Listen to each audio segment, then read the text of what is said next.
I wanted to tell you a little bit about, before I invite the next person up, a little bit about how the Trust for Sustainability, what is the work that we do.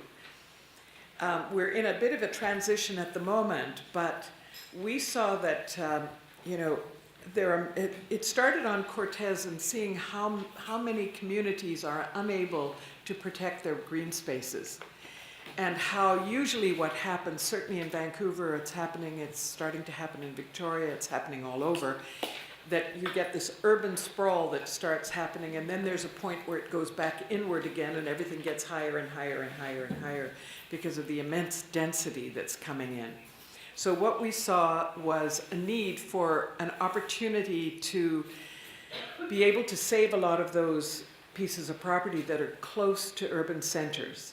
So what we did was we came up with a vision of, so you take a piece of property, you have one house per 10 acres, but instead of each person getting 10 acres, you clustered them into small hamlets and allowed for the rest of the forest to go into ecoforestry or into outright preservation in the riparian zones and things like that. So Merv Wilkinson was one of our, in fact was the hero that we looked to see how to put this together. And we ended up creating a new zone that has gone into the Stratford Regional District and recently into Cowichan, called the Community Land Stewardship, which basically allows for one house per 10 acres, allows for the clustering of hamlets. The people who actually become part of that community, they end up paying less taxes on the overall property because it's a managed forest. So it dips the value of or not the value, but the taxation goes way down. And we saw a vision of having a social enterprise. And so we created, on Cortez, we had a for-profit organization working alongside of the Trust for Sustainable Forestry. We then collectively, we go into a regional district and we say to them, we want to rezone this in community land stewardship. So we get them to take on community land stewardship. And what it does is it allows for this one house per 10 acres. It also allows for 10-foot roads as opposed to having to have, as most subdivisions have to have, a 60-foot swatch for all of the lines to come in and so forth. You bury underground, and it has several other things that make it quite unique in terms of a subdivision potential or rezoning. Then what the relationship with the land developer and the trust was that the trust has a relationship with the land developer, and we go to bat for them to be able to get the rezoning of community land stewardship. And in return, we keep them credible. We have an agreement with them that we will, so the regional district trusts them more, and hopefully we get the subdivision and everything through quicker. And then at the end of the day, the for-profit corporation would share its sales with us, not the sales, but the profit with us. And in this way, the trust would own the timber rights, so it would have money coming in from the timber rights and would receive a share of the profits from the for-profit corporation. So it's a very different way of doing business. Very hard to find a for-profit corporation, land developer, who would be interested in doing such a thing, who would have the heart for the forests. Because most people say, well, gosh, if you've got 1,000 acres, why not put on 1,000 houses, clear cut the thing, put in your roads, sell the property, and make a fortune. So it's very hard to find the right kind of person. And I just want to say that my partner, or the trust's partner, with the corporation who we've been working with, and will be working with in many ways is my dear friend, Doug McAra. And he's sitting right over there in the blue shirt. And Doug and I worked alongside of each other, and the Trust and his people together, to do 1,000 acres just not too far from Shawnigan Lake. What we discovered in the process is that it is extremely difficult to work with regional districts when you're bringing in a new model. It's hard enough when you're just doing something normal. But when you're at the front of a new vision, what you're doing is you have your little machete about this big, and you're cutting through these massive brambles that are coming at you from everything from the water department and the roads department and the fire department and there's about 6 or 7 of them. They don't communicate with each other. So they tell you, yes, you'll get your subdivision next week, and then somebody gets cold feet and they say, oh my gosh, what if I've done something wrong and lose my job? So they say, no, you've got to do this now, and then that person starts a ball rolling down the hill, and then somebody else says, no, we need something else. So basically, the property, the 1,000 acres that we have been able to save in just outside called Elkington Forest, we've been at that for 10 years. And we only just got the subdivision. And in the process, our first mortgage holder foreclosed on us. But the thing that's so interesting, and Doug and I have talked about this a lot, obviously for us it's a huge disappointment. However, we've said to each other on several occasions now that what we want to do is work with Wildwood, work with other organizations, and say, let's find a way to create a fast track with regional districts that if somebody is doing sustainable work, these are the ways you can go. These are the things you can do. Because in the time that we were working on all that, somebody came in, had 3,500 square acres. They clear-cut, subdivided into 10-acre lots, and walked away with their little fortune, while we're struggling over nickels and dimes and little things in magazines, and it's been an extraordinary experience. But our dream now is to say, okay, we're getting clearer on one of the things that we can do to change the way people can live in the forests. Because on Cortez, the project we did there, it was 150 acres. We subdivided, put in the community land stewardship zone, subdivided, or put our little plots where the hamlets were, sold it all, and in the end of the day, 96% of the forest is still standing. We have preservation on all of the riparian zones, which we have on Elkington Forest too. And those pieces that we felt must be preserved and not touched, like all the old growth trees are still standing and will until they fall of their own choice, that we were able to, we have a forest now that can live and grow to old growth, and we already have a young couple living on that is using what comes off, and they're building door frames, not door frames, window frames. They're creating these beautiful wooden windows. They're creating cupboards and things like that. So we're putting onto each of these properties secondary manufacturing, things that utilize the wood that comes off. So that little family is can live there in perpetuity. So Doug and I have talked long and hard about these things of how to move this vision forward. So you could have what we call living forest communities all over the province. So it's not just a matter, some places, they just have to be preserved, but I think it's really, really important to create places where people can live in harmony with the forest. Then that allows for a totally different kind of relationship with the woods. We live now in a community that has a park, a beautiful forest where the cougar are living. We've got cougar there, we've got wolves that pass through, and it'll be there in perpetuity. So that was what we tried to create.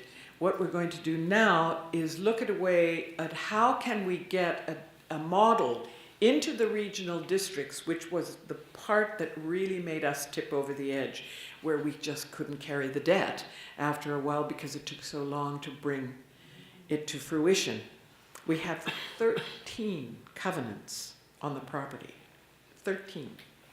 Things we were asked to do that are so outrageous, but ironically, now that it's been foreclosed on, nothing can happen on that property but what we envisioned. So we keep saying, well, we spent a lot of money to save these trees, you know, and we'll see where it goes from here. But we're hoping. Do you need to raise money now? What well, where we are now is we're looking for someone to buy it. Ironically, the person who buys it now will have no debt on the property. Nothing exists. In fact, they could buy it for about $2 million more than we paid for it, and have, how much is it, Doug? Almost $10 million of infrastructure, or something like $10 million of infrastructure that we put into the property. And so it's a good deal. And we've got everything there that can make it move forward. So our three problems in putting this together was, one, we bought it in 2008, just before we had that huge financial panic. Secondly, people looked at it, financial companies that we went to, many of them said, well, why don't you sell more lots? Or why? So we were stuck between environmentalists that said there should be no houses on it at all, and people who wanted to buy or invest who saying, well, why are you not just filling it up with houses? So I think these kinds of visions of sustainable forestry are kind of where organic foods were 30 years ago. Everybody can see it's a valuable idea, but they can't see how it would work, forgetting that if you go back 60 years before that, all our food, or 100 years before that, was organic. Just as we lived well with the land hundreds of years ago, and it's just been in the last while that we've lost our way. We've lost our way, like a child who thinks that everything is entitled to them, and we don't recognize where true value lies. So those of us in this room who feel passionate, we are those people in the front lines trying to make things happen. So we're looking for somebody who would like to invest in it, somebody who would help us to bring this to fruition. One way or the other, the property can't be harmed now because of the work we've done already. Is that true? So Doug is one of the only people I have ever known who would, when we talked and I talked to him about this vision, I won't mention that I got down on my knees. I won't mention that. But I'm saying, you could do all the work, you could build this land, and then share the profits with a not-for-profit company. And he went, that sounds exciting. So I really feel so much gratitude and honor to have worked with Doug. He is an extraordinary person, and one of the few people who's out in the front that is really taking massive risk to see a different way that we can work. We could have green spaces around all of our cities where people could drive to work, but they come back to an intact forest where the habitat, all the animals are still living, and we could be producing a financial benefit that would allow for other living forest communities to be built in the area. Yeah? Yes! I love it. Come up, Doug. You've got to meet. This is my hero. I'll summarize very quickly what we've done on 85% of that 1,000 acres. It's 5 things. First thing we did was a 200-year forest management plan based on a really extensive ecological baseline assessment. Took a whole year, studied everything on the land. A 200-year forest management plan, long-term rotation. How do we do that? Secondly, that was included within the community land stewardship zoning, which was started in Cortez. We have that here. And I'm saying these 5 things because these are the 5 things that I think are crucial for creating any kind of a living forest community anywhere. The third is that we went to Forest Stewardship Council, FSC certification. You see it on the back of your envelopes and you buy paper that's FSC certified. Our forest is FSC certified. And the Trust for Sustainable Forestry is the one that makes sure every year we go through the audit, we know where every stick is if it comes down. The third is that when we have that audit, which is done by EcoTrust Canada, and every 5 years we have a further audit by Rainforest Alliance, they provide the answers to that audit and they give it to 2 entities, 2 NGOs who are signatories to the covenants. I mentioned that there are 13 covenants. Well, just one of them is the covenant that all these preceding pieces remain intact, and otherwise we'd be in violation of those covenants. And those 2 entities are the the Land Conservancy and the Environment Department of the Cowichan Valley Regional District. And then the last thing that we've done, and this is the thing that nobody else that I've heard of has done, is that we've actually donated all of the timber rights to the Trust for Sustainable Forestry. So the residents who live on the 15% of the land that's actually developed for houses in clustered communities, they can't go back and say in 15 years, oh, well, we had a bad year, let's just log 10 acres, 20 acres. They don't own the land. They have rights of access to walk on trails. But the trust gives the tenders out to sustainable foresters, many of whom are involved, Barry Gates, with EIS and Wildwood, to cut down those trees, those few trees, that can then be brought into the value-added timber mills and activities and become part of the livelihood of the people who are living on the 15%. So those are the 5 things that I think are really crucial. So whether it's for Elkington or someplace else, I think that's the key. And then we can have really great community forests and communities of people actually living there. So. Now, can you actually just tell a bit of the history of that forest? Because it's got a beautiful history and also maybe why it came to be. Yeah, so Barry Gates, who's on the board of EIS, has lived on the Elkington family farm for the last, I think, 30 years. And his wife and my wife, Kathy, who's here, they taught French together, and we connected when we were looking for a place to expand the 150-acre prototype that's on Cortez, Everwoods, closer to Victoria, closer to the spread of urbanization. We did this ecological baseline assessment, and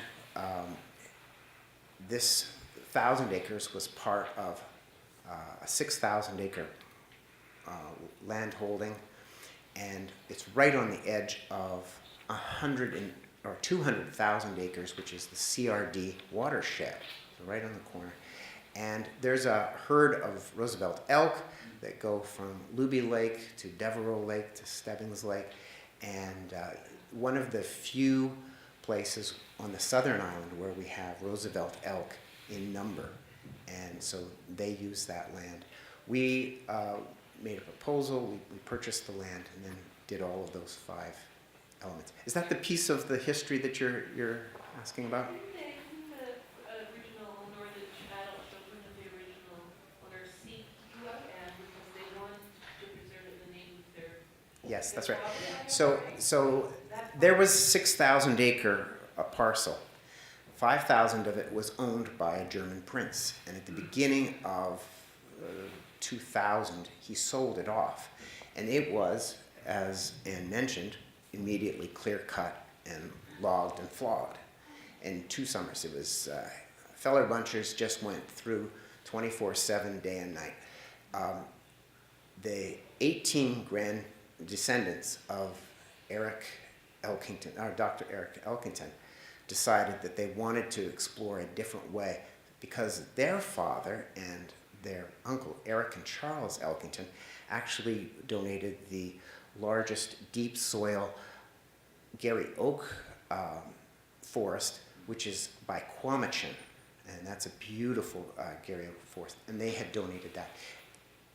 Erik Elkington also had a real environmental sensibility, so they sought out a different way of doing things, and that's where they came up and found us. Thank you. Steve? Oh. So, any other questions? Yeah. Are wildlife corridors built into this whole thing? Yeah, so within the covenant, we have, there's about 850 acres that is FSC certified, but almost a half of that is in outright conservation. So there was a 400-meter wildlife corridor specifically designated for the elk to go from Luby Lake to Devereaux Lake, and then along the riparian channel on 100 meters on either side of Elkington Stream, or Elkington Creek, from Elkington Pond to Elkington Creek. So there are smaller areas, it's about half of that 850 acres that will have some form of sustainable harvesting. But within the 200-year forest management plan, there's a very small amount that's going to be cut in the next 20 years. Because what we're doing is we found that the whole property had 9% old growth on it by volume. And we're doing old growth recruitment to bring that to a much higher level. I just want to make sure that this group knows this. There's actually another movement, if you like, in BC. We talked about trees and forests and all this good stuff. There's actually another movement in BC that it focuses around water. Okay? And it's the, sorry. And again, with the internet, you can find this easily. I think it's called the Water Sustainability Association. The key guy is a fellow by the name of Kim Stevens. Now, it's taken him and his colleagues about 25 years to figure out how to talk to politicians. Okay? And you were talking about how tough it was to deal with the bureaucracy. Well, what I think is happening here, first of all, to date, he only deals with urban areas, but he includes within his urban watershed idea all of the uplands, where the water comes from. And as I read what he's doing, and it relates partly what you mentioned, Anne, is that people seeing a value in nature. And so what he's being, I think, incrementally successful in doing is convincing local politicians that there's a value in nature and a value in high quality water and a value in more regular flows away from the peak flow problem that you get with erosion and flooding and all of that. So what I would say is seek that out, because I think we're going to meet one of these days. We're not meeting yet, because he's dealing with urban. But what I like about what he's able to do, he talks about assets in natural capital. And what he's doing, as far as I can do, is building up some history and how he's been able to successfully communicate with politicians of going in this ecological natural capital direction. And so I'd like you to know that, but we're not there yet. Okay. At Elkington, when we did the ecological baseline assessment, we really studied the land for what was its biological function within the overall larger watershed, the 8,000 hectares of the watershed. Because when the 3,500 acres was clear-cut, there was huge erosion, siltation. The south end of Shawnigan Lake turned to chocolate milk. There was 400 cubic meters of slash left per hectare left on the ground in piles that were just inviting arsonists, and we had a real spree of them a few years ago. What we did is by saving all of the ponds and slow-running creeks, is really kept the health of the kidneys. And that's what we identified, that our function in the overall watershed was we were acting like the kidneys for the whole watershed. And that's one of the things, once you grasp an idea like that, then the people who are coming in, oh, I get it. That's why I'm not going to put anything into the stream. This is how important it is. Yeah. And one of the things that Doug and I are feeling more and more is that the difficulties we've come up against, though they've been unbelievably disappointing on one level, on another, I think sometimes adversity, when you really see, I mean, we see that what we've gone through is happening anywhere people want to do something good. And so, not anywhere, but you know what I'm saying. And so we're going to really follow through with this, and the Trust is going to take it on to speak with regional districts and really try and change the way things are done. And if any of you know of someone who would like to buy a magnificent piece of property that they can do nothing with except what we dream, or they can live there, do let us know, because we really want to see this come to fruition if it's possible, and the forest will stand intact one way or the other, which is great. Thank you, Dad.